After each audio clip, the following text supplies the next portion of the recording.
This ABC 15 Flash Briefing is sponsored by Sanderson Ford. Straight up. Hi there, I'm Zach Crenshaw with your top stories from ABC15 Arizona. The COVID numbers continue to surge in the wrong direction. Arizona's Department of Health reporting more than 5,300 new cases Sunday, and it's part of a larger worrisome trend. Listen to this. Since the pandemic began, Arizona's 5 highest days for new cases have come this past week. Also hitting a record high this week, ICU bed capacity. Currently, 91% of those beds are in use here in Arizona, and it's a real concern for those battling on the front lines. And the holidays are normally the start of a busy tourism season in our state, but with COVID cases, hospitalizations, and deaths all trending in the wrong direction, is now the right time for the state and industry groups to be encouraging visitors. ABC 15's John Genovese hearing from both sides. The best way to protect yourself and others is to postpone travel and stay home. CDC leaders again repeating the same guidance that still didn't stop close to 10 million passengers from coming and going through U.S. airports for Thanksgiving. And as some states, counties, and cities are once again imposing limits on businesses, I'm issuing an executive order that will allow restaurants to extend their premises. Governor Doug Ducey instead announcing Arizona will provide over $1 million to help restaurants expand outdoor capacity. It's no secret the state restaurant industry has been hit hard, losing an estimated $2 billion plus since the pandemic began. And Arizona Restaurant Association President and Maricopa County Supervisor Steve Chukri tells me they're reaching out to potential customers beyond state lines, including in areas with more aggressive restrictions. It'll be a digital ad that we're doing in partnership with the Arizona Office of Tourism and others to try to bring people to Arizona safely. We're not trying to increase our COVID numbers, but to do so safely, and I think that can be accomplished. Last month, the governor also allocating $4 million from federal CARES Act funding for the state tourism office to develop a strategic recovery plan and bolster its marketing campaigns, especially in neighboring states within driving distance.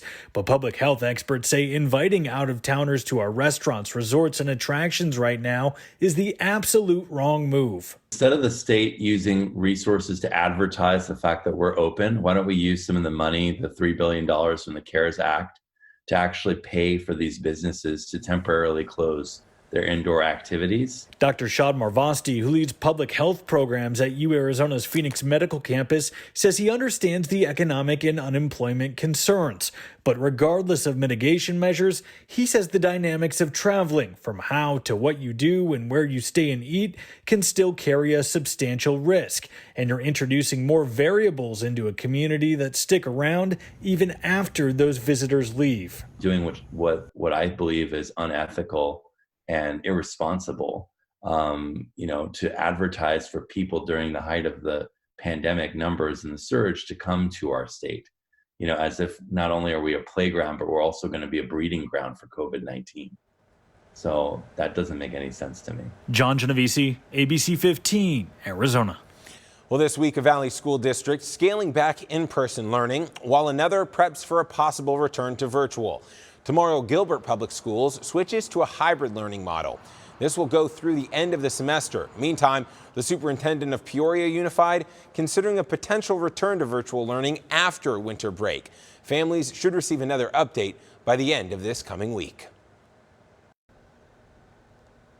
With your most accurate forecast now, I'm meteorologist Jorge Torres. We are expecting some breezy conditions across the state tomorrow and even into parts of Tuesday, thanks to a storm system coming in from the west, drawing in winds from the east, anywhere from 10 to 15 miles per hour in the valley, and much stronger in southern parts of the state, 15 to 20, for example, in areas around Tucson, with gusts up to 30 miles per hour in that part of the state. Tonight, lows in the teens and 20s up in the high country and along the rim, with 40s and even a few 50s across the lower deserts, with highs on Monday climbing close to 80 degrees in several locations, including the valley, 77 in Casa Grande, 76 in Tucson, and 64 in Sedona. That planner showing those temperatures starting off in the mid-40s in the morning, so still a chilly start with those breezes picking up around midday and those highs again flirting with 80 degrees. But Tuesday, I am calling for a high of 80. But look at the forecast Wednesday and Thursday. A slight chance of rain returns to 10 to 20%. Then cooler temperatures return by Friday with highs in the mid-60s. For the latest headlines, weather, and traffic, head to abc15.com or download the free ABC 15 mobile app. This ABC 15 Flash Briefing is sponsored by Sanderson Ford. Straight up.